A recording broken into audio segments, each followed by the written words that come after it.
নেদারল্যান্ডসের বিপক্ষে 2 বার পিছিয়ে পড়েও দুর্দান্ত প্রত্যাবর্তন করেছে জাপান। তবে 3 পয়েন্ট না পাওয়ার আক্ষেপ রয়ে গেছে কোচ হাজিমে মোরিয়াসুর কণ্ঠে।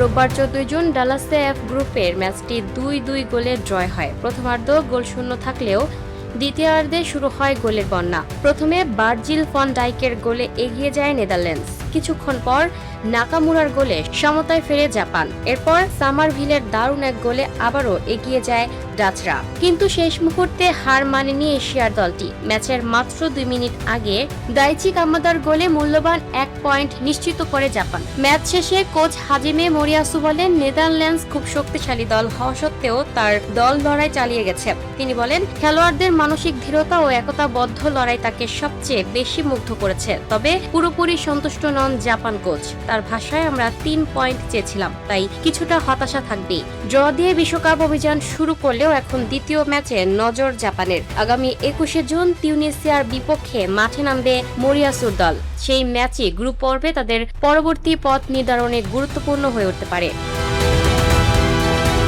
Zakia Akter, up to date news, Dhaka.